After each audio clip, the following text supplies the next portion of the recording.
Stream is live. So are we. Hey, how about you, everybody? Welcome into the Auburn Live call-in show. I am your host, Jeffrey Lee, Senior Recruiting Editor for Auburn Live on 3. Dadgummit. Today is Sunday, Sunday, March the 2nd, 2025. We are 24 hours removed from the Auburn basketball Tigers claiming the freaking regular season championship, which in my mind, there are no others. There are no others. There's a tournament championship, but whatever. Regular season, big dog, that's what counts. The Auburn Tigers are your champs. We're going to get to some phone calls tonight. We're going to get to your questions, some comments, maybe chat with some folks in the box over there. Here to do it with me, as they always are when they're here, 100% of the time they're here. Mr. Cole Pinkston, Sir Alan Head, how about you, big dogs? How about you? Yours.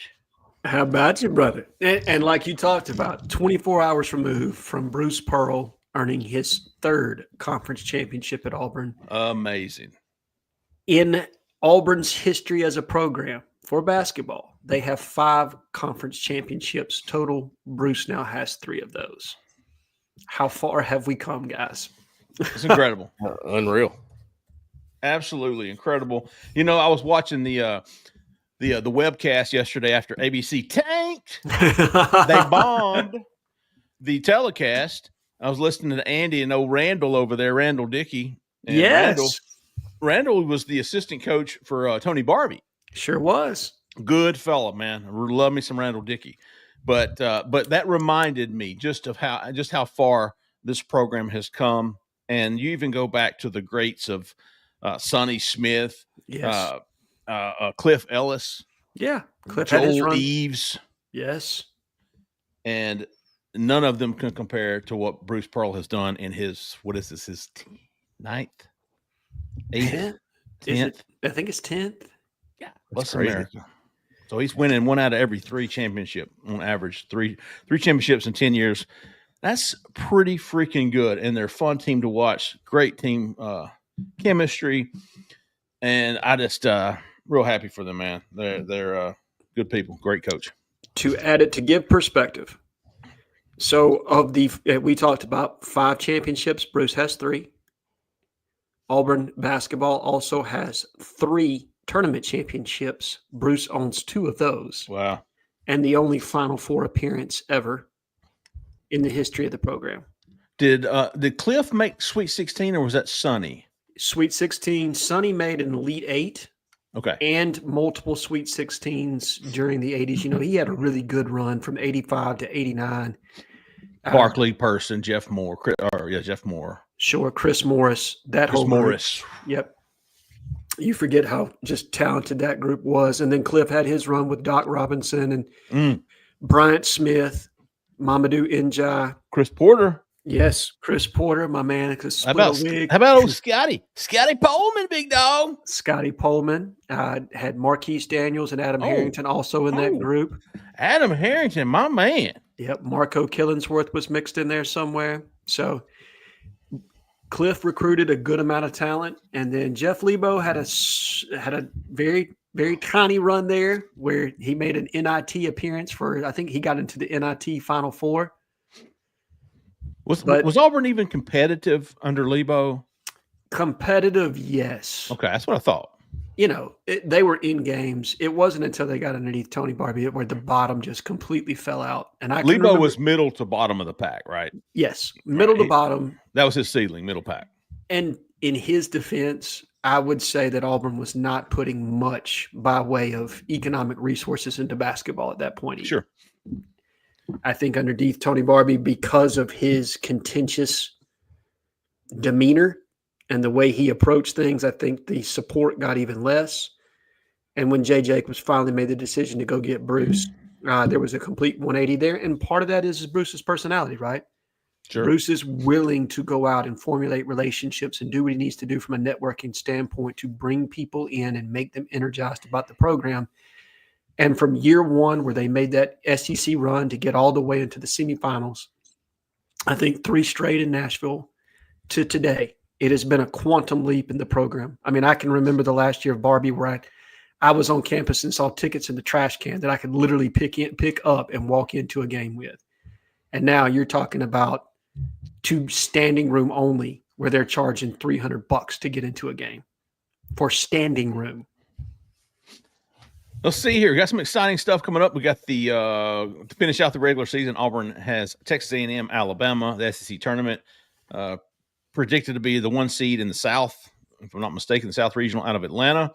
Then you've got changing gears a little bit, March the 25th. So we're about 3 plus some change weeks away from the start of spring practice, from the start of Jackson Arnold era, from the Deuce Knight era of Auburn football. Also want to keep Hugh Freeze in our thoughts and prayers. Yes. He was diagnosed with colon cancer. Prostate. That's what I said. Prostate cancer. Called it early. They're very optimistic. A full recovery is on the horizon, but we still want to think and keep him in our prayers. But all right, so let's get to the phone lines if that's something that we could do on this call-in show. But before we do, got to remind everybody, this is a great time to start buying and selling, folks. I can feel it. Looking for some help in the real estate market in Auburn, Alabama, Lee County, Alabama, Opelika, Alabama, Opelika, Alabama. Look no further for the help you need. Miss Jessica Andrus with the Talents Group. Give her a call, 334-704-4442. A lot of fours in that number, Mr. Allen Head. But she's a freaking 5-star realtor. If you don't believe me, just ask me, man. Just ask me. I'll show you a T-shirt. She's fantastic, folks. Anybody that's ever used her will tell you the same thing. All the reviews she's ever got was perfect, and you will never hear a bad word about her. I promise you that. If you do, come tell me. You know what will happen. Challenge you to a freaking duel. All right, give her a call, folks. Jessica Andrus with the Talents Group, 334-704-4442. And as always, tell her we sent you. Jeffrey, I heard a new pronunciation of Opelika the other day from a Florida fan that I was talking to. He said Opelika. Opelika. Interesting. I said, listen, there's an Opelika, Florida. Yeah. Just changed the lock to a like. Like, that's how I told him. He's like, hey, I've been saying Opelika for a long time, man. I was like, dang. You tell Keith to enunciate that word correctly. Come on now. Yeah. What is he thinking, that Keith Niebuhr? I'm telling you. Well, he's been busy, man. Florida, I tell you what, we haven't really mentioned recruiting, and it's kind of a dead period right now for recruiting. Actually, technically, the dead period ends tonight, and recruits can resume visiting schools over the next 3 weeks. I think Auburn will start bringing folks in once practice starts up. They want to bring them in, expose them to the practice. And then, of course, as we've mentioned before, April the 5th is Big Cat Day. Yes. No longer Big Cat Weekend, but Big Cat Day. All right, Zach in the back, come to the front or stay in the back and get us on the line with some phone calls. Well, you guys already know where we're starting today. Kevin. Surprise me. Wilmer, Alabama. You're live, man. Kevin from Wilmer, Alabama.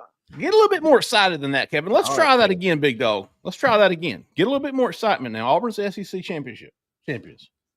All right, who is this? Kevin from Wilmer, Alabama. How about those Tigers, SEC champs? I hear you, Kevin. I hear That's you. my dude right there now. There he is. How about Miles Kelly? 34. Great day in the morning. Went off.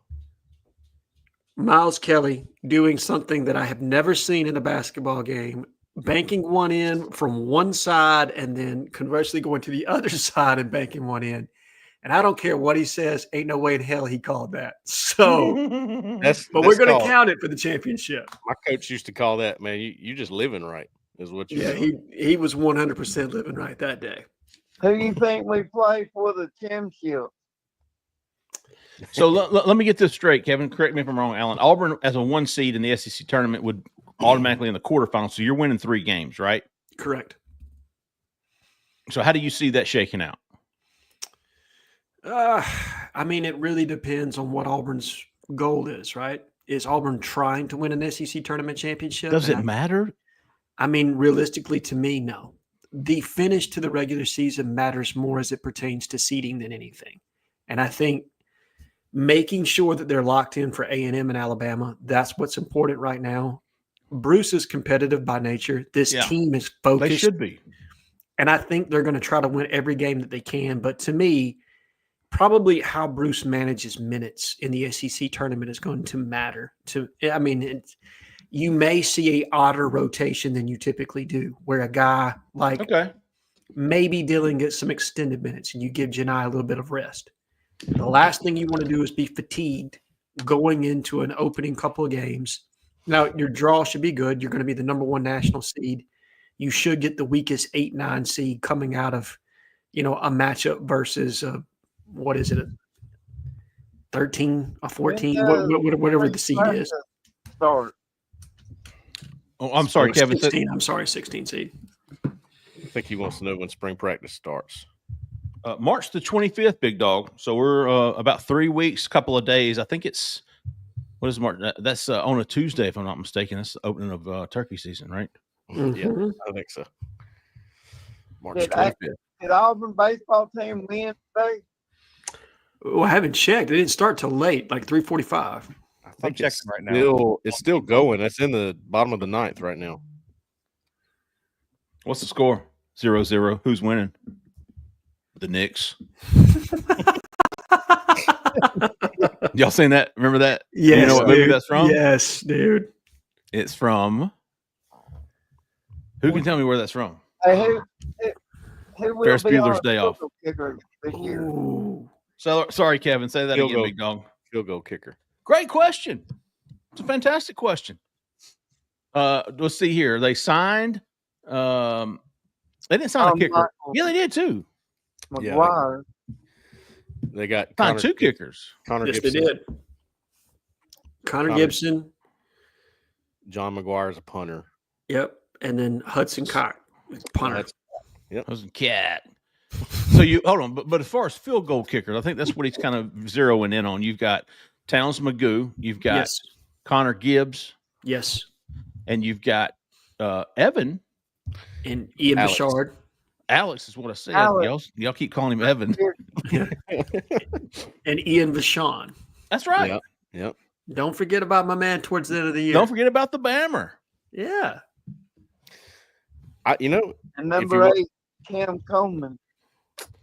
I don't know about him, Kevin. I don't know if he's going to finally step up or not, big dog. Yeah. I'm just, It really. Tell you, maybe he'll Justin- come into his own. Justin's interview with Alex McPherson was really good. If you haven't watched that, it's on our channel. He's got me believing that he's going to be back. Alex does. Of course, Auburn had to make sure they had guys in case. That's nothing against Alex. That's just what you have to do. I think Cam Coleman be the player of the year in offense. You think he'll be in New York for the Heisman ceremony? Yeah. Let me ask y'all this. Who would you be least surprised by to see in New York? Ryan Williams or Cam Coleman? Ryan Williams. Me too. Ryan Williams or even Jeremiah Smith from Ohio State, that guy too. Or Cam I think I think Jeremy. Well, they all are kind of contingent on quarterback play, right? And everybody, Ohio State swapping out their quarterback. Now they've had. Look, they've recruited a who's list in that room, so you would think that it's probably going to be pretty good. Alabama's a little bit more of a mixed bag last year, even though Ryan Williams was still able to get his. And where you go, Kevin? Appreciate you call, big dog. As always, fantastic start to the show. I believe Auburn baseball just beat Baylor. Okay. Sick 'em. And they beat Oregon State yesterday. Yep. Damn, what's their record? They lost one game to Holy Cross. Yeah, they lost to Holy Cross the second game, and we were on like a however many game win streak now. Well, you got to sacrifice one for the Holy Cross. That's just how. Apparently so. And the pitcher that night was bringing a mad 75 down the middle of the pipe. Was he really? Yes. They were just over swinging it, dude. It's like they were. That's tough to hit, big dog. When you're accustomed to, high low 90s, and then somebody's coming in with what looks like a changeup, but it's their fastball. Yes, dude. Oh. Look at him. He's getting into baseball mode right now. Yeah. Hey, a lot of winning going on right now. As far as discussion tonight, I thought Hannah Banana Tiger on the corner had a fantastic question. Okay. If you could erase one former player, coach, alumni, whatever, from Auburn's history, who would it be? Erase?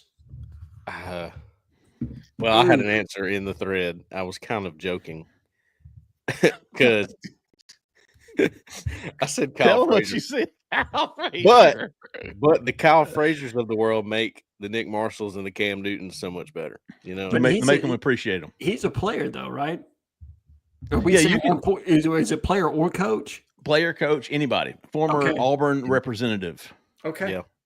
From Auburn program. My answer, and I think I thought it was an easy one. Eric Ramsey for me. And he was just he forced Pat Dye to resign in shame. He put Auburn on probation. The Tigers went 11-0 the following year. Can't claim hell. They weren't even able to play on television. That set Auburn back a while. It did. And I think just for the Pat Dye smear makes me loathe him. So personally, if I could remove Eric Ramsey from the Auburn history books, I would. I think. But you know what, Alan? Cole and those guys, I mean, Cole's almost 30. Are you 30 yet? I'm 30. Yeah.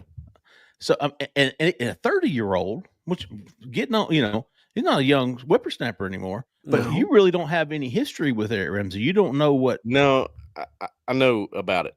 I wasn't, around for it, obviously, but yeah. See, I was a junior in high school or sophomore, so that was like my peak Auburn fandom. Sure. And so I grew up with 27. I remember, Tristan Davis, Mario Fannin, and I could not look at them without thinking of Eric Ramsey. Of course not. You're talking about retiring numbers. How about tanking one? I don't ever want to see a 27 on the field ever again. And I think a lot of Auburn fans feel that way. And the sad part about Eric is he got used. Yeah. You know what I mean? I think I read an interview that he gave not too long ago where he was very regretful about being involved in that. Sure. Got involved with the wrong woman and the wrong people in Birmingham, and thus we have the Eric Ramsey saga. Freaking Homewood, man. Yeah.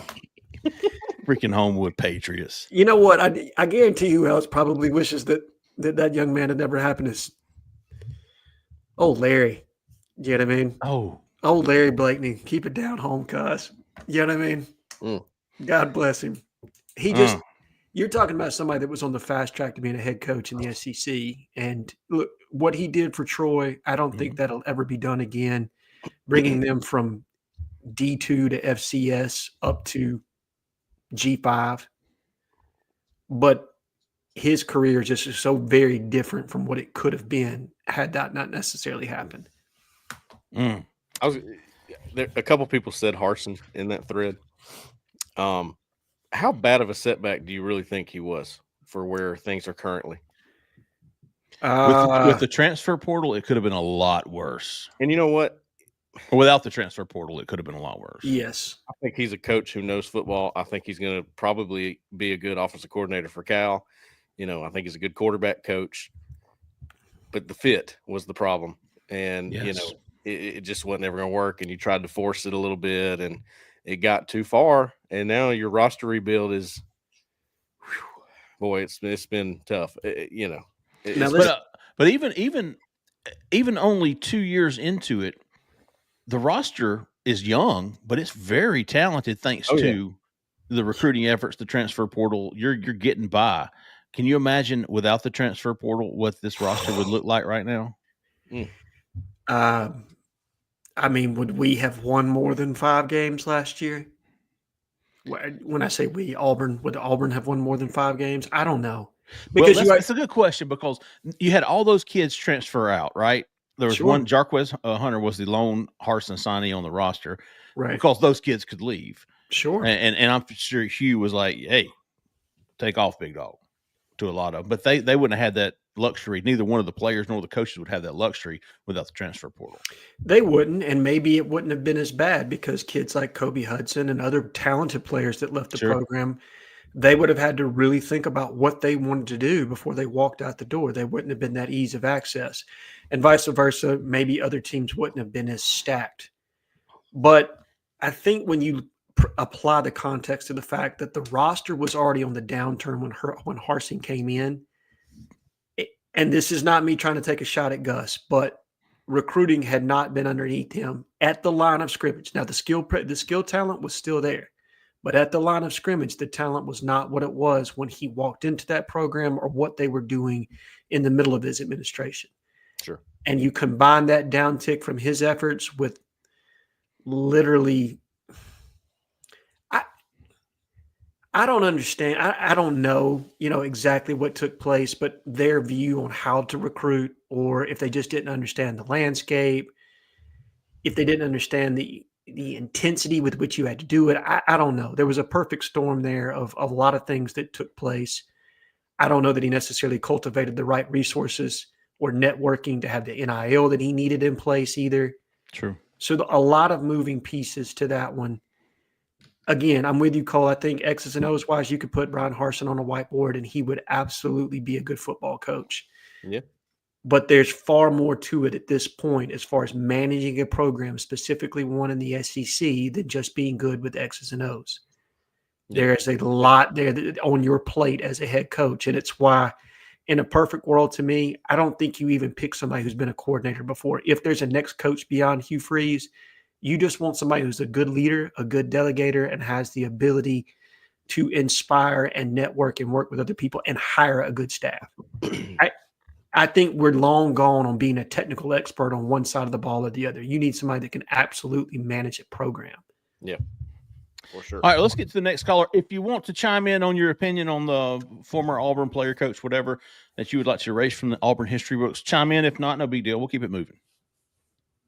We got Anthony from Montgomery. You're live. Fellas, that's Montgomery. Can you hear me? Yeah, man. Got you, big dog. Just make this quick because I'm at the restaurant right on this space and I had to call it.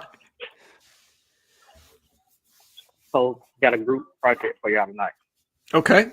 Let's say you had unlimited money. Go position by position, and what would you spend your money on? Quarter or high school? And that's all I got. All right. And it's Harsin by landslide. Harsin by landslide. Gotcha. Yeah, See, I think I don't know nothing else. But in my lifetime, it's Harsin.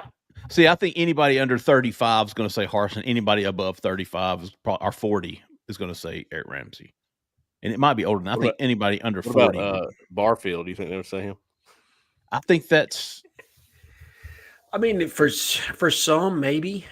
But Barfield had I think he had like an 8-4 season mixed in there. Like, I don't think it was all bad. You think guys got more time back in that day than they do now? I mean, he only got 4 years. So, and plus, let's think about this too. Like, Harsin, you were talking about all the requirements. I don't think he realized that everything in Auburn is under a microscope. Everything he does year round is under a microscope, thanks to people like us. I mean, we're there is no off day as an Auburn head coach. No, so, maybe, but who knows? I don't even know. It felt to me like he maybe did realize it, but wanted to do it his way and didn't care. Listen, that's fine. I don't have a problem with that. Do it your way. Okay, what was? Yeah, go ahead. What was Anthony's question? The first part. Unlimited money. Portal, high school. I didn't hear the whole thing exactly. Oh, like how much would you earmark for? Are we talking percentages here? Yeah, I think that's probably what he's getting at right now. Well, let's say you got $20 million.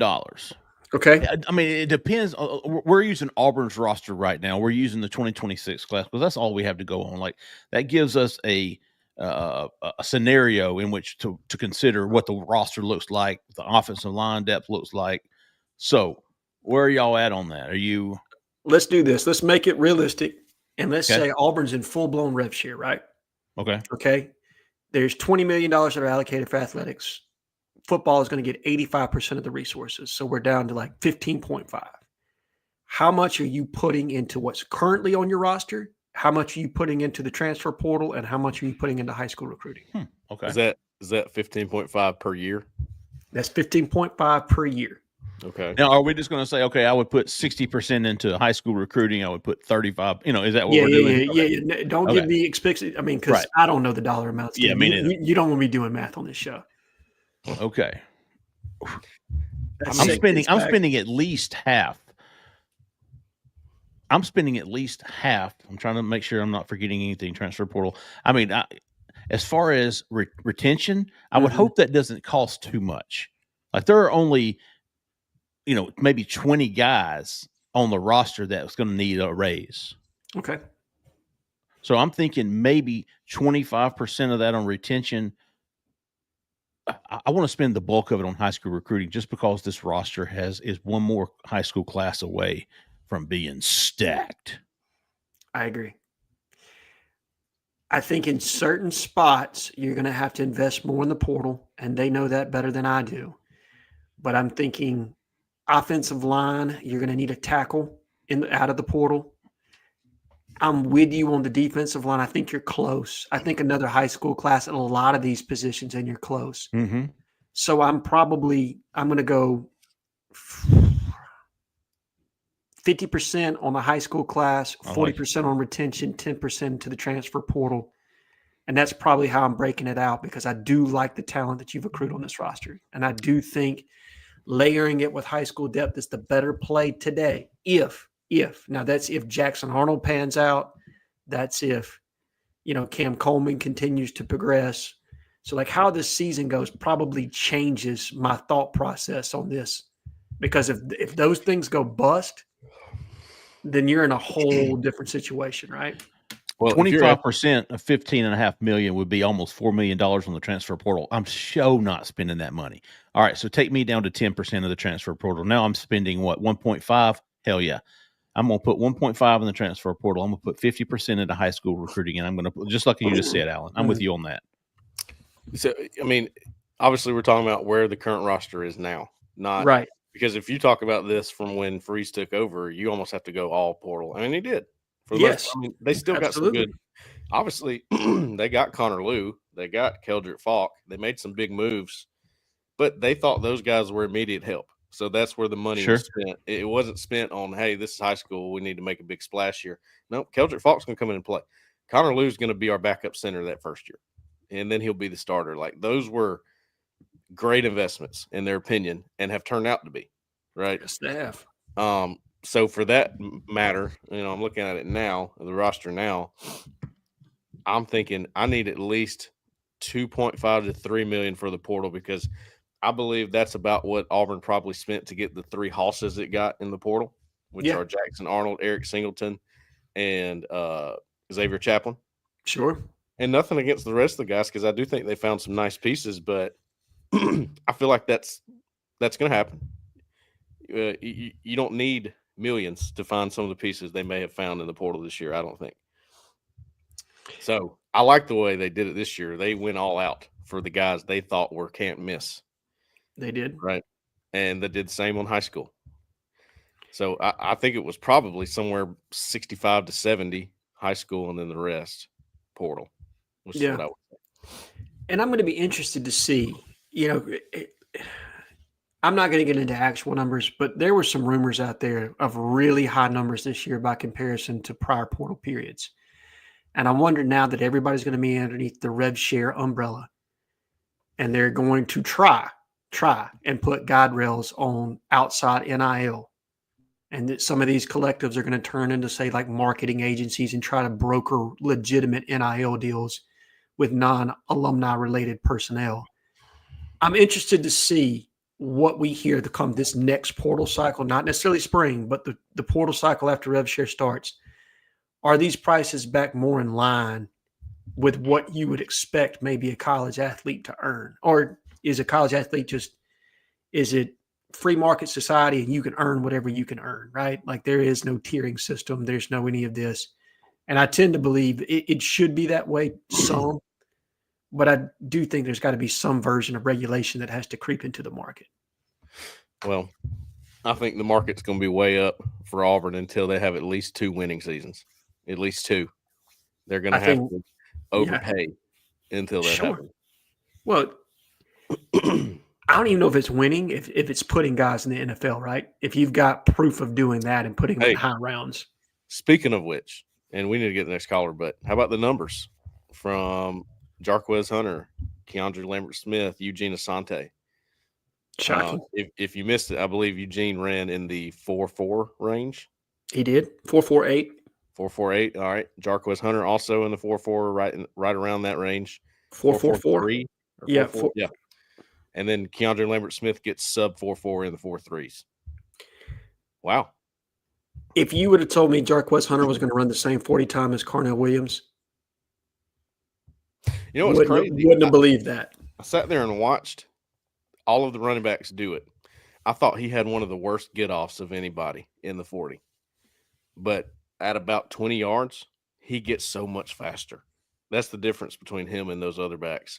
Like Omarion Hampton from North Carolina. His get-off was crazy good for somebody his size. It's just good, period. But he falls off a little bit at 20. Hunter gets faster right there. Can't hear you, Jeffrey. You're muted. Jeffrey's in cheetah mode, just like Jarquez Hunter. He's not muted, but he's not. There's no audio here. Zach, while Jeffrey's working on it, yeah, he's signing for us now. If you want to go to our next caller while Jeffrey figures out his sound. Yep, we're good. 5'9". Hey. Go ahead, Jeffrey. Got you now, Jeffrey. Nope. Now we don't. No, we don't. No. 5960. You're live. What's going on, fellas? Yay, there he is. What's up, Edward? How you doing tonight? I don't know, man. What I got going on? Well, between your screen door action and watching Jeffrey try to get live audio. Hey, man. Hey, there he goes. He's calling in the show right now. Look at this thing. I think I'm using my phone. Uh-oh. All right, man. Can y'all hear me for real? Yeah, go ahead, Edward. Yeah, we can hear you, Jeffrey. First off, before I go any further, I got to say this: my prayers and thoughts with Coach Hugh Freeze. Yes. About his prostate cancer. That's something that got a soft spot for because I watched my dad battle it, and that was over 9 years ago. And I was in the doctor's office when the doctor told my dad he probably give him 5 years to live. But glory be to God, 9 years ago and still zero cancer. So I know God is a healer. So that's first thing. That's awesome, Edward. Jeffrey, you brought back a bad memory, man. Anytime somebody bring up that 93 season, I almost want to cry. Because I never forget being 11 years old watching Alabama win the championship in 92. And my whole house is Alabama fans. And I'm sitting there crying like a baby because they done won it. And we come back 93. Back then, it wasn't no ESPN. All your game came on Jefferson Pilot, 11 o'clock. If you got a game, most of the time, Saturday morning. But that 93 year, without being able to watch a game and go undefeated, well, that was miserable. I don't blame you, but I will say this. For somebody that came of age during that same period, because I was 9, Edward, listening to Jim Fife on the radio that season, Hey, man. hands down, one of my best memories. Can y'all hear me? Yeah, man. You're back. Dude, my man. I'm back. We were talking about Jim Fife, and then you came I know. right through, Jeffrey. I know. There you go. Let me tell you something. Alan was getting a little sentimental, and then hey, man. Yeah, right in the middle of it. Go ahead, Edward. Well, Brian Hudson get a bad rep from all the people, man. I got to be a fair guy, because that was a fair guy. Brian Hudson just got a raw deal from Auburn, man. There was some things that happened to that guy personally that it should have never happened. So you could argue about what kind of coach he was, but I tell you this right here. If Brian Hudson had that same team you had last year, you win more than 5 ball games. And that's something a lot of people might not want to hear. But you're not a 5-7 ball team with the team that we had last year with Brian Hudson. No, you have to remember, Bo Nix got hurt. He had Auburn rolling now. Yeah. But enough of that. Edward, one question for Here's you my on that. question for you guys. Would Brian Harsin have been able to Yeah. recruit that team? Now, that's the No. question. No, Yeah, well, yeah, that's yeah. not even close. But I do Here's agree. where we at right now. And we all want to get over that hump. Yes. I know Cole and watched a bunch of film. I know y'all went back and watched old games. What's the one thing on offense? What's the one thing on defense? Is a must for Auburn to go from where we at to what we all think we should be. Turnovers. And I'm gonna say mine. I think offensively, I think it's just simply scoring more touchdowns in the red zone, Mm-hmm. and defensively, our third down defense is what I would say. But I'm interested to see what y'all guys' thoughts about what you see from Auburn that we got to take a big step in to get to that next level. And I'm gonna hang up and listen, man. Edward, give us your coach or your player that if you could take them out of Auburn's history, who would they be? Man, I love Auburn so much. I couldn't take nobody away. Okay. I think Because that's fair. it's everybody who came to play a part in what we are today. So to take one person away, I'll be taken away from Auburn. And that's just something I ain't willing to do. You know, I have a lot of players that I think could have been a lot better or didn't live up to potential, but I can't take them away from the history. I can't. Hey, we say we family, Auburn. How can I take one of my family members out of my family? So that's all I got to say. We family. Fair enough. Everybody, all of got some messed up family member, but I can't kick my messed up family member out of my family. That's still my family. So regardless of what they did, we still family. They still Auburn men. Zach Calzada. I'm gonna hang up and I want to different. Zach Calzada. Well, speaking of the Harsin era, for sure. We're in a new age, brother. We are in a new Yeah, age. the one dones and the family, and that's really hard to do. Okay, let's go back to his question though. Offense got to get it fixed, man. And I thought if you had the turnovers fixed last year, you're 7-5. Yeah. If your third down defense is better, you're 7-5, at least. Agreed. I'm going to go a little more specific than what Edward's getting at, but it falls in line with his third down defense theory. I think coverage by the linebacker core has got to take a step forward this year. I felt like that was a main issue where we gave up cheap plays by busted coverage, specifically by the linebackers, to get it in like fourth and short, or it would be a long third down conversion. And it was very clearly on one specific unit. Now, it's all layered together, right? Pass rush has got to improve. Third down defense has got to be better. There's all kinds of things there. But I thought that one unit has to take a step forward. And then offensively, it's just situational play has got to be better. Football IQ has got to be better. Situational play, period. And that is magnified within the red zone. Yeah, those are great answers. I mean, I actually thought that Auburn's defense did a lot of the little things good. I thought they were physical. I thought they stopped the run up front. I thought they got after the quarterback pretty well. I thought they played coverage pretty well, besides getting their head around at times. Mm-hmm. But that's a pandemic across college football, not just at Auburn. Yeah.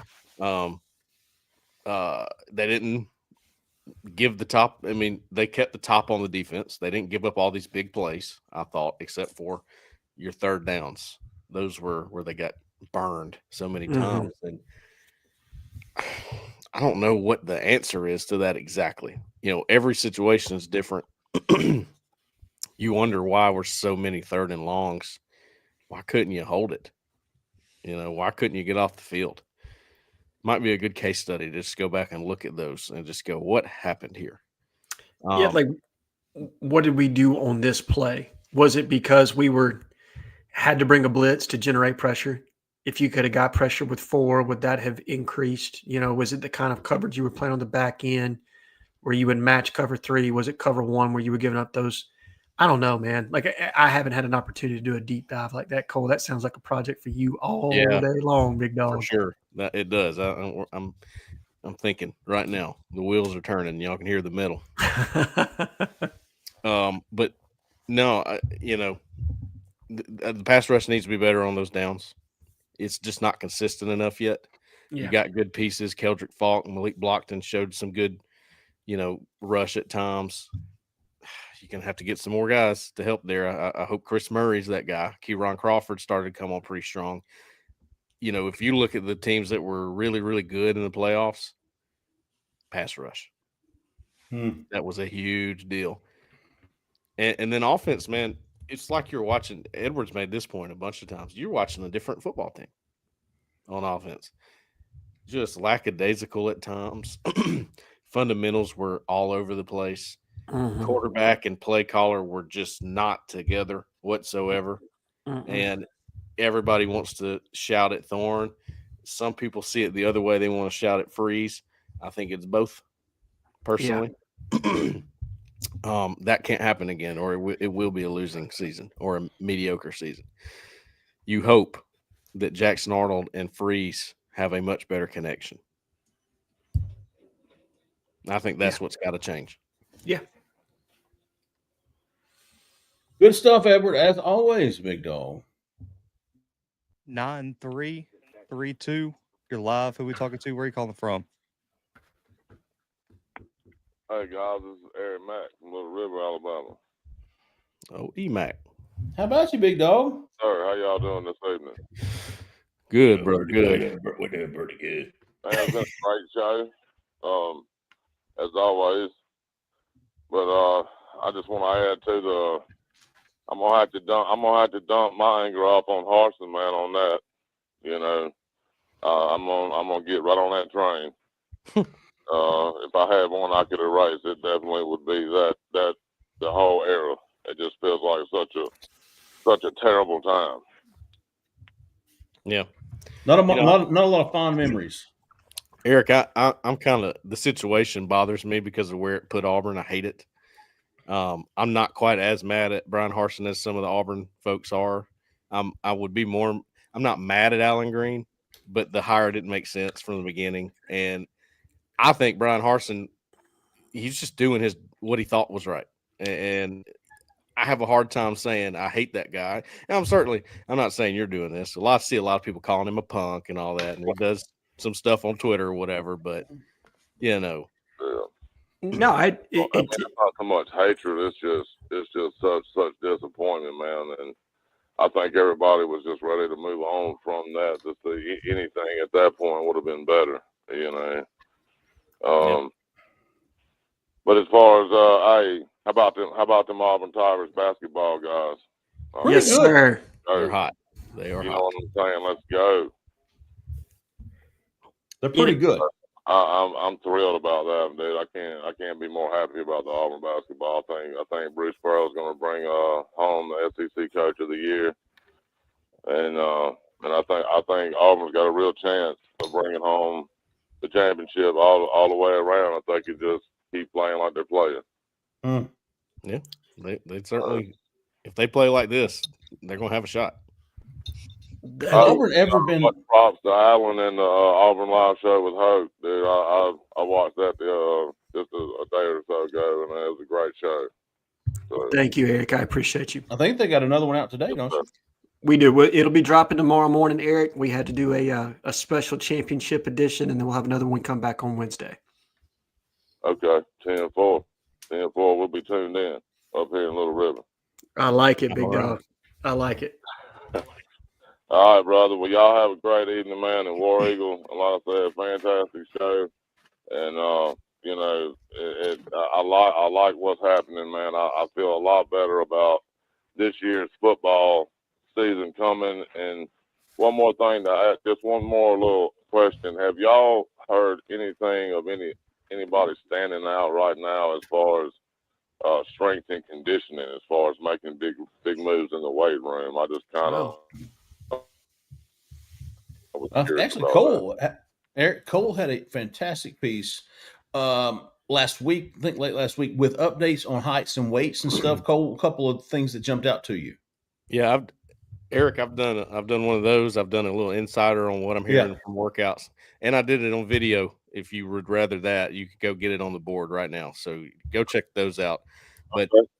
But man, will do. Yeah, there's a lot of guys I'm hearing about, man. I'm hearing a lot of names. Let me think. Bryce Diaz.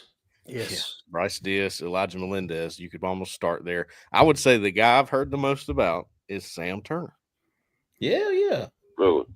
Yeah, I've heard a ton about Sam Turner. They really like what they're seeing from him. He's built well. He's physical. He's a hard-nosed guy, which, we've said all that when they signed him. But he's got a little bit of flashy athleticism that's going to be able to translate. And they think he might can find a place with this talented wide receiver group. And I'll be interested to see that. He would be the Malcolm Simmons, wouldn't he? Kind of the unsung hero of the class. Yeah. Yeah. I mean, I think do you think he's going to be in the 2 deep? Is that what you guys think? It may depend on if they go get another veteran from the portal, which they sort of played around with the guy from Notre Dame. I can't think of his name. Thomas. Thomas. He was out of Atlanta. I think it is Jaden Thomas. That sounds right. So it's on their mind. Like, do we need one more vet in the room here? If they don't, though, maybe if they could get this kid from Mobile right here, this Tank Johnson kid, man, I really wish they could reel him in. I know it's a battle between Auburn and Alabama, I think, but I mean he's something special. Yeah, Tank Jones. Tank Jones. I'm sorry. It is. Yeah, I'm sorry. Yeah. Just not a lot of Auburn buzz right now, man. I don't know why. I'm not sure why yet. We'll see him show up on campus again, which he will this spring, and we'll see where things are at. 10-4. All right, guys. Well, y'all have a great evening, man. And like I said, fantastic show. Look, always great to talk to you. Eric, appreciate you calling in, big dog. Yes, sir. Before we go to the next caller, Cole kind of tapped into the person I would remove from Auburn sports history, and that would be Stephen Leith. I think everything that happened in that era, you remove Stephen Leith, it's like 7 degrees from Kevin Bacon, bro. Like fruit of the poisonous tree. Nothing else happens. Okay. Alan Green is not the AD, and this is not against Alan Green. I think Alan Green did a good job as the athletic director at Auburn. Okay. I'm not going to take shots at him, but the whole situation doesn't take place. Alan doesn't necessarily get at odds with the boosters. There is no Brian Harsin. The situation that happens with Bruce, where they get at odds with one another, that never takes place. There's a lot of things that never happen. If Stephen Leith is never the president at Auburn University, he is absolutely the person I would remove from the Auburn sports history. Interesting. Get out of here. Butterfly effect. Yes, sir. Go ahead. Butterfly effect. 5013. You're live. Who we talking to? Where are you calling from? How about you fellas and Don? Lord have mercy, Don. Bringing in some enthusiasm. I hear you. It's more damn Don to you.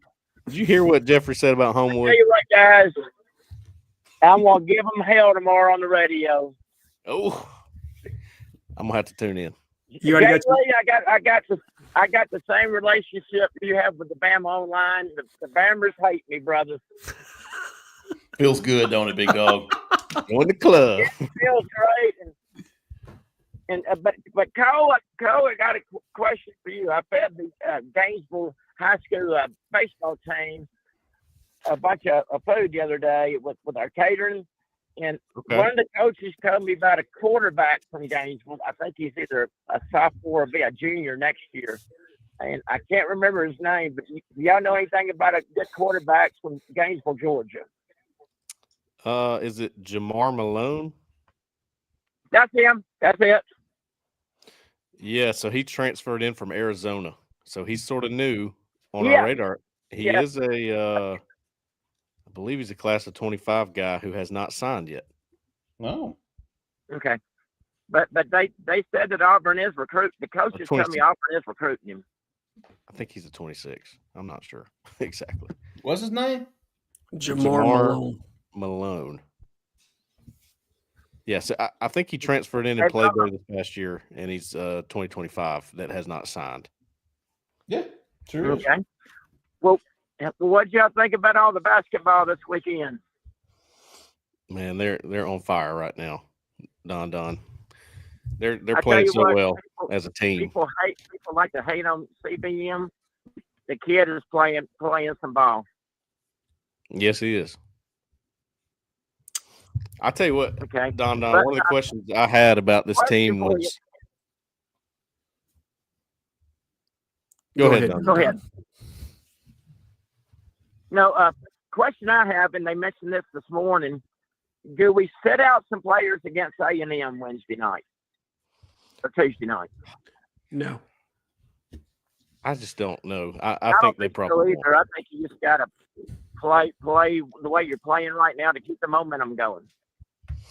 The question is, how much of I'm kind of asking you here, Alan, Chris Moore, you start to see a lot of Ja'Kai Howard in these games, not in the regular season, but that's what the guys were talking about this morning. But letting Howard and Moore and Hudson play a little bit more these next two games to get them ready for the tournament. No, because I still think you have things to win. Auburn is undefeated on the road in the SEC right now. Do you think, Bruce, that doesn't matter to Bruce Pearl to have the opportunity to go completely undefeated in the league and to make this potentially the best regular season that Auburn has ever had? I mean, that's on the table, right? They're already 15-1. You have an opportunity in front of you to go 17-1.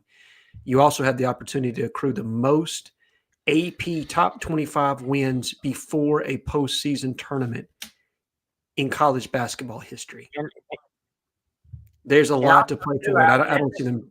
Don't you have a chance to beat the quad one wins during the regular season too? Aren't we tied right now? I think Auburn is now in the lead after this last one, but I could be wrong, Don. I could be off on that. But you absolutely have an opportunity to extend the number of quad one wins for sure. Okay. Well, real quickly, guys, and Jay Lee, you'll appreciate this the most because I think you've heard about my crazy history. Sure. Down by UAB, I helped start a bar called Club South, and we've been doing a penny beer night down there for 40 years now. And when we first started it, you couldn't go to the restroom and you couldn't walk out the door. The first person that did that ended it for everybody. That would have been right up your alley in the 80s and 90s now. Yeah, I'd have been sticking your head in the trash can count? Actually, buddy, the room we had it, they would pull the trash cans over in the corner and pee in the trash can. Yes. Then no, I wouldn't stick my head in the trash can. Absolutely not. That's what I mean. That's why I said that. Well, everybody, I need to listen in about if you're on the road and got the radio on Jocks tomorrow about 6:30. I'm gonna give them hell, buddy. Go do your thing, Big Don. Also, Jamar Malone, according to his Twitter, signed with Cal State Sacramento. Yeah, Sac State. Okay. I was about to say he signed with who was the Brennan Marion when Brennan Marion got the head coaching job there. Oh, okay. From UNLV. He's from UNLV, right, Zach? Correct. Yeah, he was the OC with the go-go offense. He was a big name, man, for a lot of different schools. They were trying to get him as OC. And he did that last 0506. You're live. Who are we talking to? Where are you calling from? Hey, it's Ohio. Oh, man. What's up? Been a minute. Hey, to start it off, I'm going to agree with Alan. Stephen Leaf is the one I'd get rid of if I had a chance. But I wanted to ask Alan this. Are we going to start that 5 wide all the way through the tournament, you think? 5 wide? Yeah, that 5 wide shooting. Oh, okay. 5 out offense. I mean, I think it depends. 5 out. I'm still saying 5 out like football. I mean 5 out. Yeah. No, you're good. You're good. I knew what you meant. I think stylistically it depends on who you're matched up against and where you necessarily have your advantages, right? In the post, Janai was playing a bouncy big that was giving him some issues. And Janai had an off game yesterday. I'm not going to put it all on what they were doing defensively against him, but I do think that athletic bigs that have good length tend to give him issues because he's not the most athletic player himself. And Auburn had an advantage on the wing, and they capitalized on it. And so, again, I think it depends on matchups, and you'll see that. That's the great thing about this team. Regardless of how you play, whether it's like a rock fight type defensive game like Tennessee, or you're playing a team like Alabama, Auburn has an ability to mirror and match everything that you're doing. They can play your game and win. The thing is, can you play their game and win? And to this point, only 2 teams have been able to do that in Duke and Florida. So, again, I think though Bruce is a good enough coach. Mike Burgermaster on the offensive end is a good enough mind, offensively speaking, that he'll get them in the right sets and they'll take advantage of where their matchup is. Yeah, that's I was going to say also, there's 2 things that coaches always talk about when they talk about a coach being, kind of dissing the coach. One was your team didn't play hard, and the other one was the fundamentals were bad. And I certainly hope last year is not any indication, but we had some pretty poor fundamentals on the line. It certainly looked like they didn't know exactly what they were doing. And I don't know if that was a lack of not being able to practice or what. But, we certainly came up by us in the red zone last year. But what I called him about was this guy from Australia on the line. And I'd like to know a little bit more about him. Is he a real stud, or what's the deal on him? Can somebody fill in between the lines on that one? Yeah, Jeffrey, you wrote about him. Nico Heppy. I don't know. Nico, okay. Nico Heppy. He is he's from Australia, never played a down of football, but he joined this NFL academy over there, which is pretty cool, man. It's like, hey, these guys in Australia have the talent, the size, athleticism, play football, make a lot of money doing it. They just don't have the opportunity over there because it's just not an organized sport. So what the NFL Academy has done is set up over there, and they're training these guys. They're teaching them technique. They're doing drills, and they're videoing those drills. They're sending them to college coaches. And one of them obviously come across Jake Thornton's desk, Auburn's desk, and like what they saw enough. Now, listen, when I say they offered this kid, don't think for 1 second. I don't think for 1 second this kid could call right now and commit. No, Cole, you might say I'm wrong there. I don't know. No. I would agree with you. I think they're going to need to see him play real football first. They're going to get him in camp in June. He's coming over to the States, the group of them in the NFL Academy. They're all coming over, I think in spring. They're going to take some visits, USC, I don't know, a couple of 3 schools. None of them were Auburn. Then they're going to come back in the summer. Guarantee you Auburn would rather him come because they want to put eyes on him. They want to put eyes on him. They want to run him through drills. They want to put him through their own regime and see how – and then they will decide whether or not he's worth extending a real offer. Sacramento State, to bring that school up again. How do you get Sac State up in twice in 10 minutes on an offer show? Sac State has offered, UAB has offered, Auburn has offered. So he's a big dude. He's 6'7". I don't know what he is, 350. He's huge. He's a monster. Yeah. And so he's at least checking off that first couple of boxes. But Auburn just wants to see him in person. So he's a guy, Hog, I watched this summer. He would be one of those guys where I'm like, oh man, I'm ready to see how he does at camp. Not in my eyes, but in Auburn's eyes. I'm curious to see, and then what moves are made, if any, after that. As soon as he gets some game tape out there. Yeah. Appreciate y'all. I'm going to get off here, but I just want to thank everybody on the board that's been praying for my wife. It's been a rough week, guys. How's she doing, Hog? She's just having a hard time holding any food down. But I appreciate y'all just continuing to keep her in your thoughts and prayers. And thank y'all so much for what all y'all doing and for for this. It's really, really helping me to kind of give them distraction. I appreciate y'all, and have a good evening. Hey, don't be a stranger, Hog. We're going to keep Miss Hog in our thoughts and prayers for you, big dog. For sure. Definitely praying for you. Y'all are familiar with Jordan Mailata that started left tackle for the Philadelphia Eagles? Yeah. This was the same path that he took to the NFL. Okay. He's from London, though, I believe. Yeah, they have an NFL Europe program very similar to the one that's down in Australia. And I know there have been a couple guys. I think Neil Brown signed a couple of those guys at West Virginia.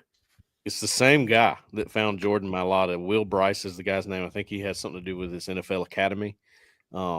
He finds Nico Heppy, who is a rugby guy in New Zealand, and tells him, "You remind me a lot of Jordan Mailata. Come play football." Basically, is my understanding from reading through this. But Auburn, you got to tip your hat a little bit to their evaluation process here, because this is a guy who could absolutely blow up when he gets some film out there, and he will remember that first offer. Mm-hmm.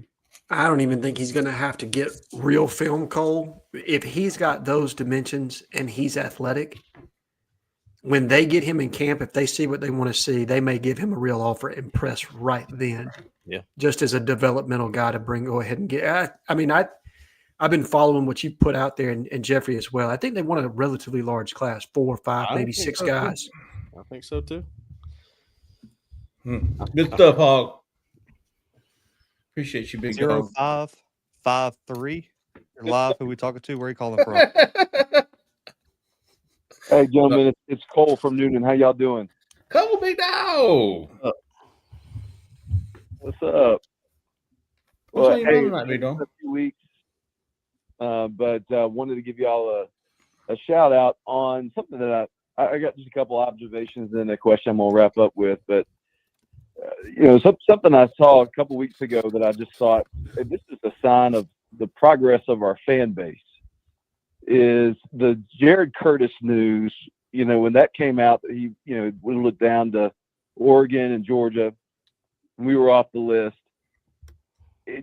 The responses to that thread were so indicative of a fan base that understands football so much better than the maturity past. Like the sanity within that thread, I think, is a testament to what y'all do on this show and how you've gotten our fans to understand that it's about valuation, not just evaluation. We can't just want a guy, pluck a guy. Yeah, you got to think of things in terms of almost like a pseudo salary cap type deal. Yeah, I think that's shout out to y'all. That's really good in terms of how you've helped our fan base, and shout out to Auburn fans, because I thought we handled that with great maturity. So I thought that was good. Jerry Curtis, for all those, Cole, that's not nothing over talk. Jerry Curtis is a 5-star quarterback. I think he's the number 1 quarterback in the country. He was planned an official visit to Auburn. We never gave Auburn much of a chance, even if he did visit, and then he ended up canceling the visit. He's down to Georgia and Oregon, and the members of Auburn Live were like, "Cool, man, don't waste our time. I'm glad he's not coming." Yeah, right. I thought we handled that well. Yeah, absolutely. I appreciate you guys and your role in helping us get there. So, my second observation is I want to give a big insert Allen head expletive you our Baker Mazzara haters out there. There you go. That guy can play some basketball. And look, when he is on, he is the best Robin in Auburn basketball history to Janai Brim's Batman. I love the way he plays. Yeah, he does some stupid stuff.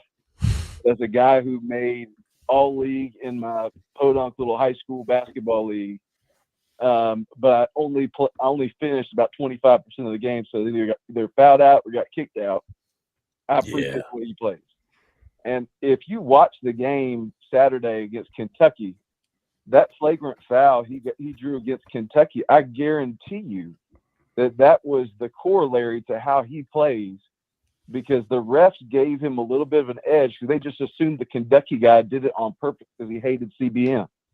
And that's the positive, is he can get in the other guy's head, and he can get in the ref's head a little bit too. And I thought that was a real plus. I love the way that guy plays. And when he is on, I think we're as close to unstoppable as you can be. Oh, I would not disagree with that. Yeah. Well, I mean, I'm excited for some NCAA tournament, man. It's going to be a great conclusion to this season. I'm looking forward to it.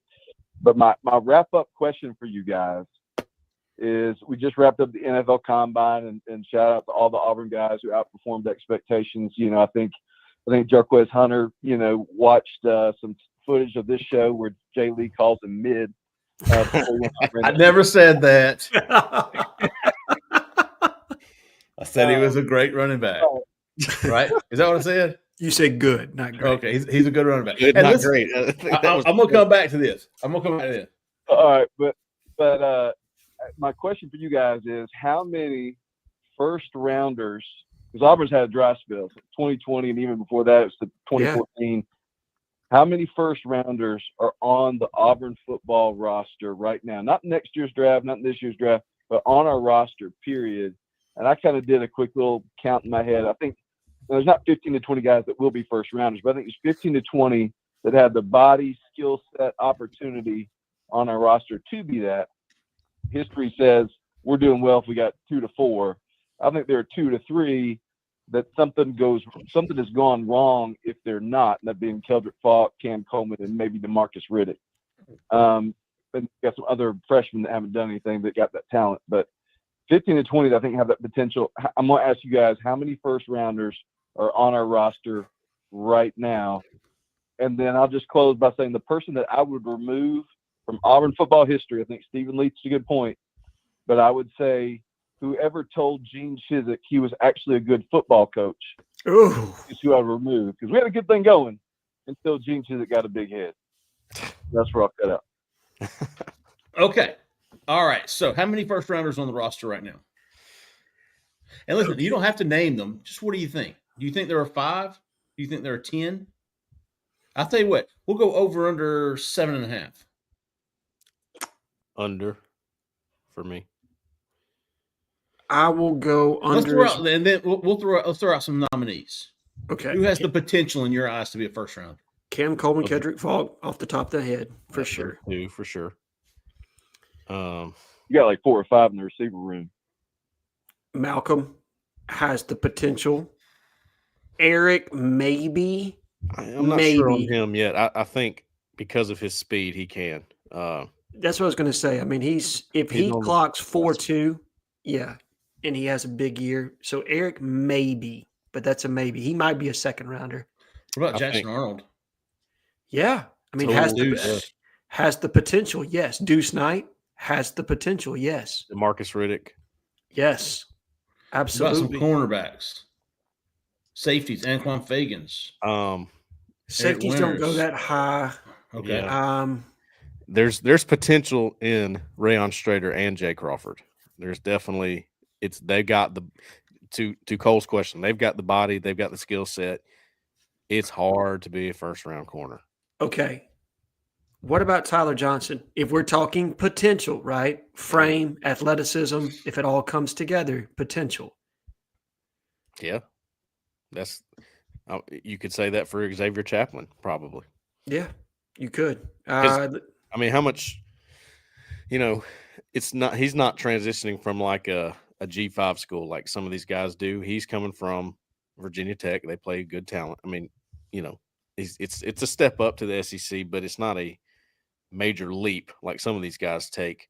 How much of a step up from what he did a year ago does he have to make to be a first rounder? Because this is his year, right? Fair. And he's got the frame. He's got the kind of athleticism they want. Experience. You're talking 3 years worth of starting experience now if he starts for Auburn this season. Well, look at Perry Thompson in there. Do you see in the conversation? I don't know what to do with Perry, man. I'm going to be honest with you. Yeah, I'm not quite there yet. He could. I mean, he's got the athleticism and the size combo that you want, but I think there's a long way to go on him learning how to play receiver, in my opinion. I just didn't see the ability to create separation from him this past year. I didn't see some of the small things he needs to do, the nuanced things as a receiver, how he's stemming his routes. Like it just, to me, there's a little bit to go with Perry. Does he have the potential? Yes. I mean, when you look size, speed, combination, does he have the short area quickness and burst, twitch? I don't know. What about Amaris Williams? Yes. He's a touch undersized. That might hurt him. Okay. Well, you got to think about the guys that you know are about to go first round. We're talking about Xavier Chaplin. Okay, compare him to Will Campbell from LSU right now. Is he that good? I don't think he is yet. Is he close? Probably. But close doesn't mean first round. First round's a different. Those guys are different. Would you put him in Marcus McNeil territory? Would you put him there? Before seeing him play at Auburn, I can't. And there's still some things he needs to work on. I mean, I don't think his feet are first round level quite. I think they're close. Yeah. I think he's a really good run blocker, but to play tackle in the NFL, especially a first rounder, how good of a pass protector you have to be. I think he's got some refining to do there.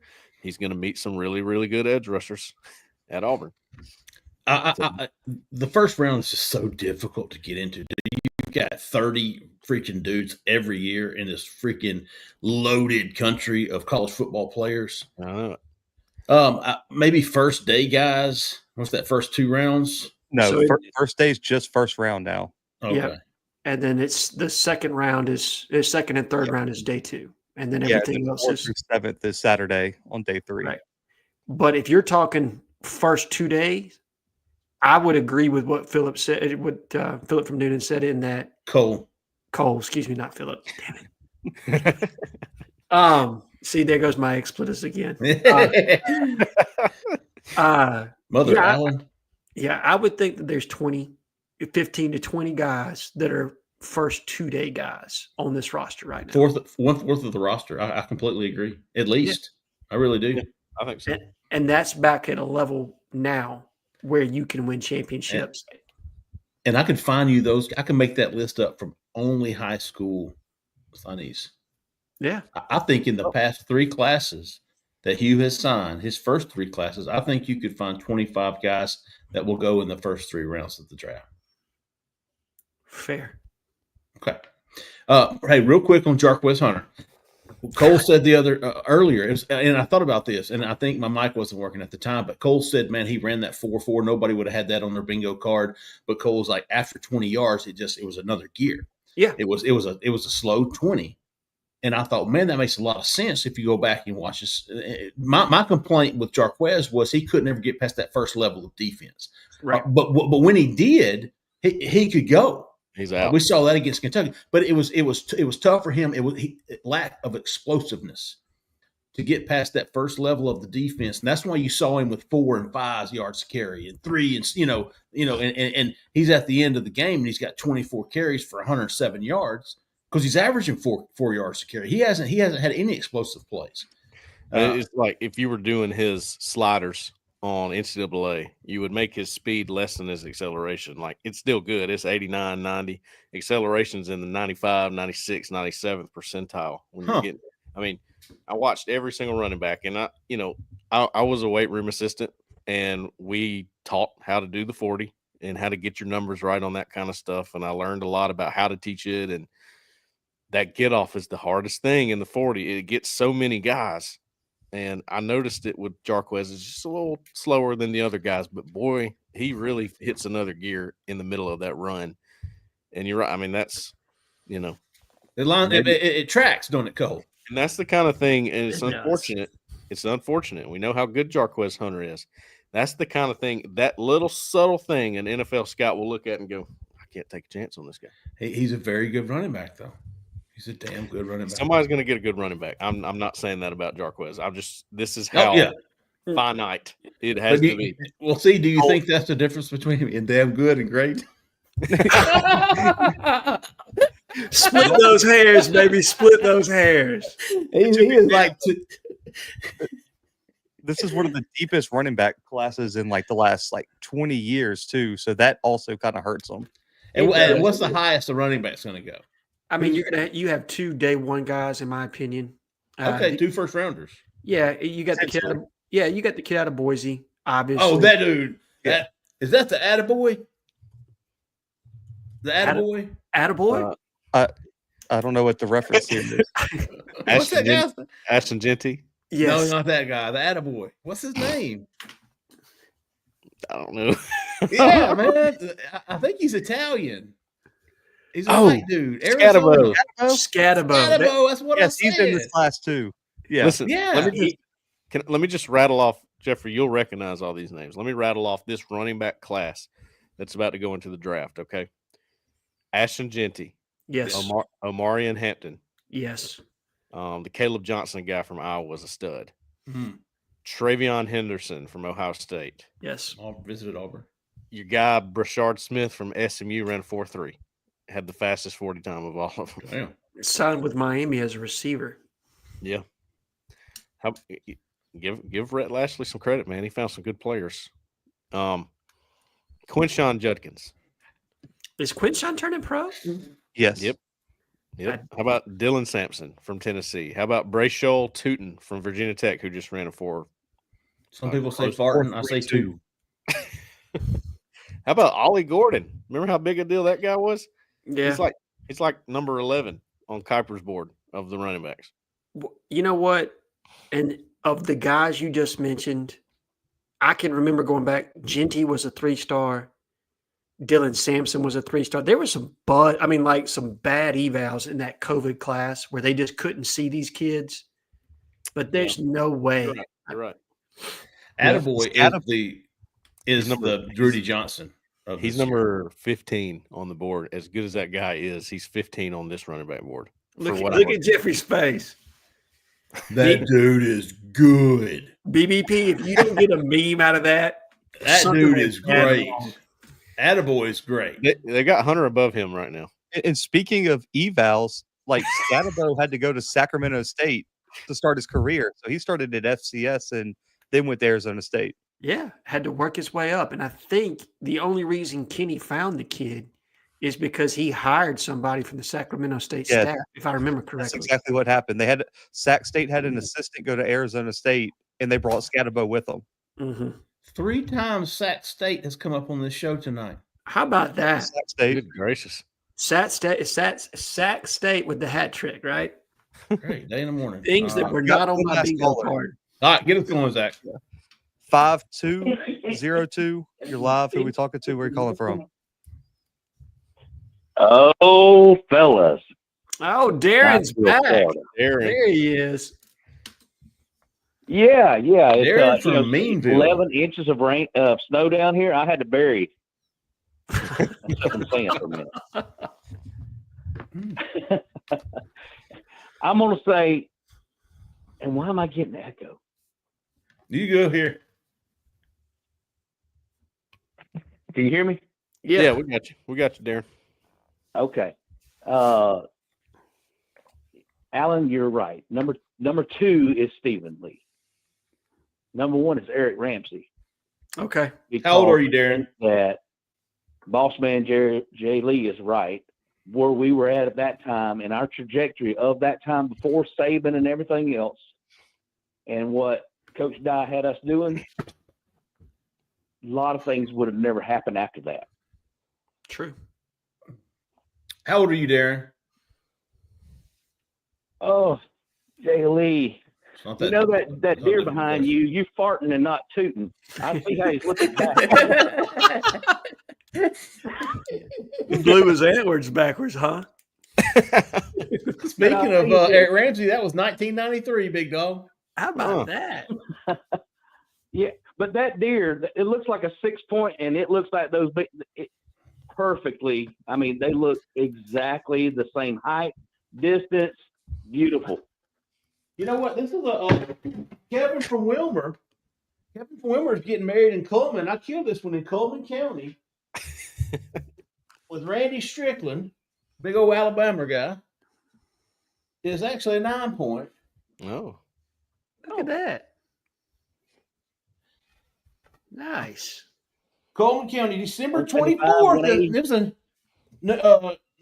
Christmas Eve, which is when I killed that big deer this year. Christmas Eve, 1993. How about you? How about you? I'm 59, Jay Lee. Damn.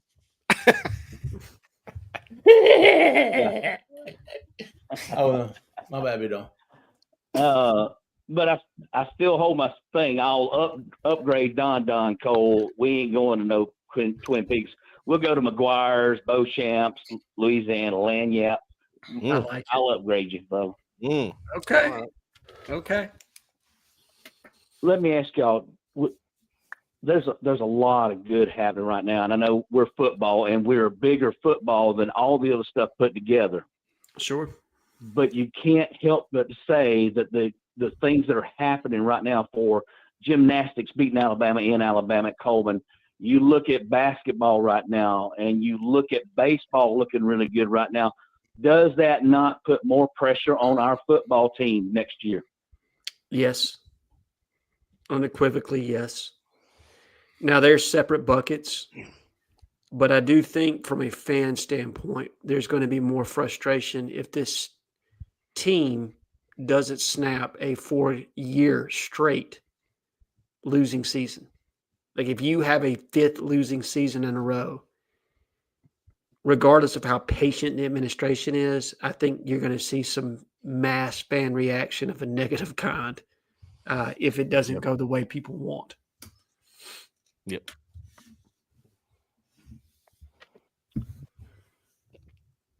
I feel the same way, and it's again, I didn't get to go to a basketball game this year because I'm just looking at it from driving from Destin, hotel, food, everything else, and a $300 ticket. Now, I just bought tickets for Norman, Oklahoma. I'm going out. Football means that much. I'm going to pay that price, right? That'd be cool. That'd be a cool trip. So, yeah, I'm hoping it will be, considering what happened last year, first time Oklahoma at Auburn, and we lose with 2 minutes left in the game. I do believe Jackson Arnold's going to thrive. He look, y'all, when he came to Auburn last year and they started the other guy, they were missing like 10 of their wide receivers. I mean, maybe I'm blowing it up 10. 6. They have a lot of injuries and a lot of crap, but I think that head coach there also is on a hotter seat than our coach Freeze right now. Yeah. Venables. I think so. So, I love what we're seeing, but do y'all think that now, and again, I'm an old guy, are we not at the dawn of the best Auburn sports history in our lifetimes right now? Things are really turning. Saban's gone. I'm watching DeBoer get on and complain about they don't have the money balance anymore, and it's a disadvantage to Alabama. Holy shit moment for me, because Chargers and suits and all the crap they've gotten away with over all these years. And yes, we had Eric Ramsey. We were doing stuff too. Everybody does or did, but nobody had the angle that Alabama had, in my opinion. That's Darren. No, they were very good at it. But I think we're at a pinnacle of Auburn, this whole thing flipping. Do y'all feel it? Not yet, Big Dog. Not yet. It's got to be football, right? Yeah. It does. And it's why when you talk about the best era in Auburn sports, in my opinion, that 85 to 1990 era where you had the trifecta of coaches of Pat Dye and Sonny Smith and Hal Baird is the gold standard at this point. Absolutely. Can this coaching can this trio of coaches in Butch Thompson and Bruce Pearl and Hugh Freeze surpass that? Possibly. But Hugh's got to take a huge step forward for that to take place. And it brings us to an interesting question. You know, when you talk about greatest coaches in Auburn's history, and this may seem like sacrilege to some, but as revered as Coach Dye is, and he is, because he's the person that changed everything on the Auburn landscape, does Bruce Pearl eclipse him if he wins a national championship as far as coaches that have created an impact at Auburn? Yes. And I think it's a question you have to ask. No, it's rings. We all are judged in this sport by championships. And if you've got one, you're better than the next guy. Cam Newton has a ring. Bo Jackson doesn't. Herschel Walker has a ring. Bo doesn't. He's the greatest, oh my God, running back, but he did not put us over the hump. Other than beating Alabama and over the top and changing the history of the Iron Bowl, yes. SEC championship. But he himself could not carry us to a championship, national championship. There you go. Cam, I do not agree with this number 2 shit. Okay? Get him, Jared. Tear it to him. Get him. Huh? Get him. Get that number 2. Yeah, I look, that number's not retired. It's open for anybody. If Deuce not named Deuce wants to be 2, then by God, let him carry 2. Because I hear the kid's spinning the hell out of the ball right now in spring break. Right now. By the way, Darren, I'm not blaming Cam. I'm blaming John Cohen. There you go. Oh, okay. Because it's obviously not for the taking, and it's obviously not retired. Make up your mind, big dog. Make a move. Make a decision. Agreed. Sometimes decisions are tough in life. Go ask Pat Dye. He's got a speech on this. I would love to see 2 back out there, whether it's Deuce or not. I just want to see it. It's been 15 freaking years. All right, that's enough. I don't disagree, though. Love it. The premise of what Cam said, the premise of it, I understood where he was coming from. It was probably the way he went about it. Again, and Jeffrey and I had a whole, literally 10-minute conversation that I got flamed for later on down the line. But again, I do think you have to earn it to wear that number wholeheartedly. But I'm okay with it. Yeah, I'm okay with somebody saying, hey, man, you need to earn that. But there's context and a way that you go about it. And I felt like Cam was a little colorful with how he addressed it. But anyway, that's a whole different conversation, right? I'm with Jeffrey. I put the blame at the feet of Auburn's administration and John Cohen or whoever the AD was before him, Alan Green, for not already having that retired so that it's not even a conversation. Right. Darren, appreciate you, big dog. You're always a good closer for us, as Kevin is an opener. We're going to cut it off there. Look tomorrow for Mr. Allen Head, Mr. Justin Hoganson's basketball show on the 2025 SEC champion. Go ahead, Mr. Allen. I got one thing. I had somebody DM me today and beg for this question to get asked and for us to answer. They have been trying to call in, I guess, for the past several shows. And they have one question. We can be quick on this, okay? Okay. And the question is, if you could add one player from the Bruce Pearl era to this team, who would it be and why? Chuma Okeke. Okay. I don't know, man. I think a true 5 like Walker Kessler might. Walker Kessler. That's a good one. Or a Jabari Smith. I go with Kessler. I would go with Kessler because you could move him to the 4. You can move Janai to the 4, right? You'd move Janai to the 5, and you'd play either Chuma or Jabari at the or with Walker, you could move him. Yeah, and you're already playing Janai at the 4 anyway. What do y'all like better in the post? Chuma, Okeke, and Broom, or Broom and Kessler? What sounds better to you for what Auburn needs right now? It's tough, isn't it?